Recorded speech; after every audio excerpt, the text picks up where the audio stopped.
Assalamualaikum warahmatullahi wabarakatuh. Nama saya Muhammad Alif Rahimi, Muhammad Yusof.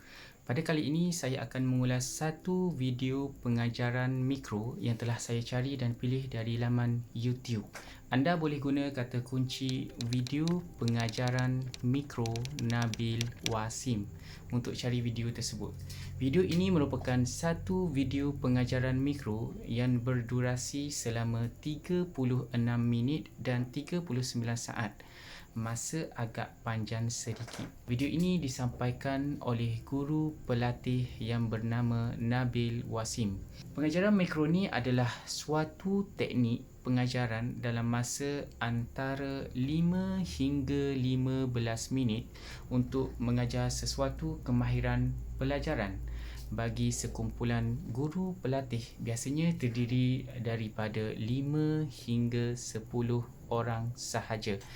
Kita perlu tahu, ia bersaiz kecil, bilangan murid antara 5 hingga 10 orang dan ia bukan murid sebenar. Saya akan mengulas seberingkas berkenaan video ini berdasarkan 8 elemen atau kemahiran yang ada dalam pengajaran mikro, iaitu set induksi, menerang atau menjelas atau juga mengolah, variasi, menyoal, papan tulis, bahan bantu mengajar, peneguhan dan akhir sekali adalah penutup beserta ulasan SWOT.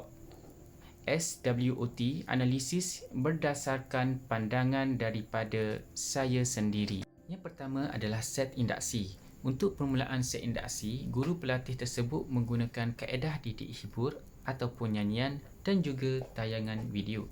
Strategi didik hibur ini bertujuan untuk menjadikan sesi pengajaran dan pembelajaran lebih menyeronokkan dan menarik minat murid untuk meningkatkan kemahiran komunikasi lisan mereka dalam pembelajaran. Strategi ini masih relevan pada masa kini, iaitu abad ke-21, kerana kaedah ini menjadikan sesi pembelajaran lebih menyeronokkan yang menggabungkan unsur-unsur humor, komponen estetik, muzik, lakonan dan banyak lagi, dan ia dapat mengurangkan kebimbangan dan ketakutan murid terhadap guru yang mengajar, dan ia juga menjadikan proses pembelajaran lebih menyeronokkan. Kaedah nyanyian yang digunakan oleh guru pelatih ini juga adalah baik sebagai pengulangan isi pembelajaran.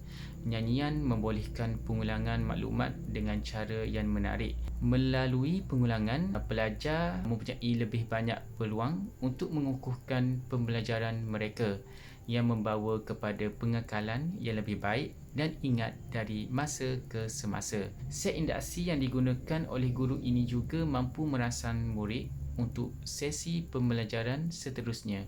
Pada pandangan saya, sebagai permulaan, guru pelatih tersebut boleh mulakan dengan soft question ataupun soalan yang berbentuk lembut. Contohnya, awak semua sihat hari ini? Awak semua dah makan? Bagi mereka selesa dengan melemparkan senyuman. Okey, semasa sesi nyanyian, murid bersama-sama berdiri dan menyanyikan lagu tersebut dengan gerakan. Apabila murid menyanyikan sambil berdiri dan melakukan pergerakan, ia boleh merangsang kemahiran psikomotor mereka. Mereka membangunkan kawalan badan, keseimbangan dan koordinasi dan kecekapan pergerakan yang lebih baik, dan ia membantu mereka menjadi lebih aktif secara fizikal dan bersedia untuk terlibat dalam tugas akademik atau aktiviti fizikal yang lain. Kaedah ini akan menjadikan murid mengaktifkan otot, sendi dan sistem deria yang berbeza serta memupuk pendekatan yang lebih bersepadu untuk pembelajaran. Selepas itu, guru juga boleh menayangkan video yang berkaitan dengan isi pembelajaran. Tayangan video ini memenuhi prinsip yang diperlukan dalam induksi, iaitu bermakna, berkaitan dan mengeluarkan pengetahuan yang sedia ada. Tayangan video ini juga mampu membuatkan murid teruja berinteraksi kepada tayangan yang diberikan. Guru juga perlu menyatakan kepada murid berkenaan objektif pembelajaran pada hari tersebut. Pada video ini, guru tidak memaklumkan objektif pembelajaran yang perlu dicapai oleh murid pada sesi pembelajaran hari tersebut. Yang kedua adalah penerangan atau menjelaskan. Pada video ini, penyampaian isi kandungan, guru pelatih tersebut menggunakan kaedah persembahan video yang berasaskan ICT. Penyampaian isi kandungan pembelajaran yang menggunakan kaedah ICT ini adalah terbaik kerana akan menarik perhatian murid dan mengekalkan tumpuan mereka terhadap kandungan yang dibentangkan oleh guru. Bantuan visual dan sumber multimedia boleh meningkatkan lagi pemahaman murid. Selain itu, menggunakan persembahan video membolehkan guru memberikan penjelasan yang sistematik dan tersusun dengan baik. Mereka boleh memecahkan konsep yang kompleks menjadi bahagian yang lebih terkawal, memastikan kejelasan dan pemahaman untuk murid. Penerangan guru menggunakan video juga akan menjadikan pembelajaran tersebut lebih interaktif. Berdasarkan kaedah pengajaran guru pelatih ini, ia menggabungkan soalan dan interaksi semasa persembahan video yang telah menggalakkan pelibatan murid dan penyertaan yang aktif. Jika diperhatikan, murid galak menjawab dengan aktif persoalan yang ditujukan oleh guru semasa sesi pembelajaran tersebut. Dari segi pengurusan bilik darjah, guru telah menggunakan kawalan ICT dalam mengawal murid di dalam kelas. Apabila murid memberi tumpuan kepada persembahan video, ia boleh menyumbang kepada pengurusan bilik darjah yang lebih baik kerana perhatian mereka ditujukan kepada bahan pengajaran. Ini dapat mewujudkan persekitaran pembelajaran yang lebih kondusif. Yang ketiga pula adalah kemahiran variasi. Dari segi variasi pengajaran, guru pelatih tersebut hanya menggunakan ICT dan murid menjawab soalan secara lisan terhadap kuis. Gambaran melalui aktiviti tersebut memperlihatkan murid menjawab soalan secara tidak tersusun. Kebarangkalian untuk murid yang pasif untuk tidak terlibat dalam aktiviti tersebut adalah tinggi. Saranan saya supaya guru membuat aktiviti dengan pelbagai dan melibatkan pergerakan aktif murid dalam sesi pembelajaran tersebut. Sebagai contoh, selepas sesi penerangan, murid boleh bermain aktiviti menggunakan aplikasi Flixer. Penggunaan Flixer, semua murid akan terlibat dengan baik. Selain itu, guru juga boleh menyediakan aktiviti puzzle secara berkumpulan. Kaedah ini juga akan menjadikan aktiviti pembelajaran secara bervariasi dan melibatkan keseluruhan murid. Yang keempat pula adalah kemahiran menyoal. Berdasarkan video tersebut, dapat dilihat guru pelatih menyoal soalan dan murid menjawab soalan. Guru memberi maklum balas terhadap soalan dan jawapan yang diberikan. Yang kelima pula adalah kemahiran papan tulis. Guru pelatih tersebut menggunakan paparan ICT dan tidak menggunakan papan tulis. Paparan video dan ICT juga boleh menggantikan penggunaan papan tulis. Yang keenam pula adalah kemahiran BBM ataupun bahan bantu mengajar.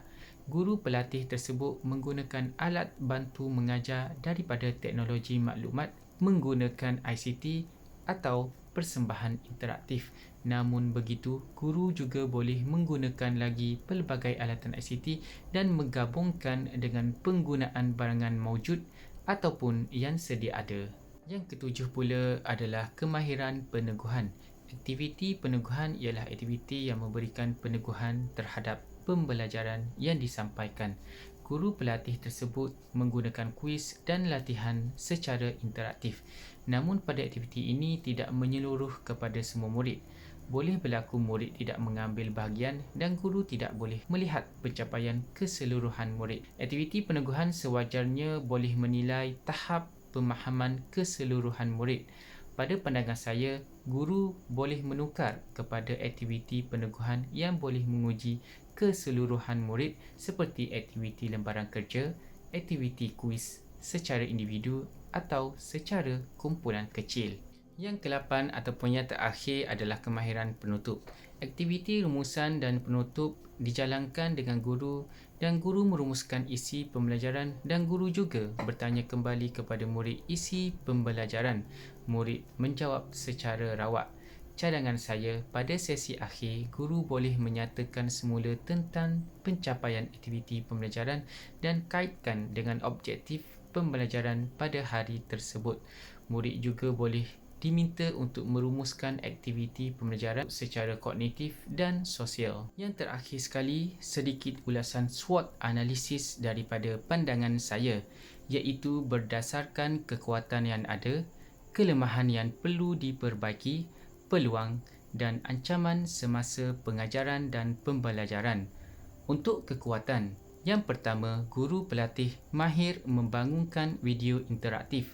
Yang kedua, guru pelatih mempunyai suara yang kuat dalam menyampaikan isi kandungan. Yang ketiga, penjelasan dan butir kata guru pelatih mudah difahami oleh murid. Yang keempat, guru pelatih sabar dalam melayani karenah murid. Untuk kelemahan, yang pertama, guru pelatih tidak mengawal tingkah laku murid yang kadangkala tidak terkawal. Yang kedua, guru pelatih kurang mengamalkan pembelajaran yang bervariasi. Yang ketiga, guru pelatih tidak melakukan penyoalan secara keseluruhan murid. Untuk peluang, yang pertama, murid hanya duduk di tempat sendiri sahaja. Yang kedua, guru pelatih boleh menyediakan pelbagai alat bahan bantu mengajar. Yang ketiga, guru pelatih boleh menyediakan pelbagai aktiviti. Untuk ancaman, yang pertama, murid hilang fokus dan tumpuan kepada sesi pembelajaran. Yang kedua, murid yang hyperaktif. Yang ketiga, masa penyampaian yang pendek dan terhad. Apapun, ada yang baik dan ada yang perlu diperbaiki. Elemen atau kemahiran pengajaran dalam video tersebut lengkap seperti yang kita semua belajar. Sekian daripada saya.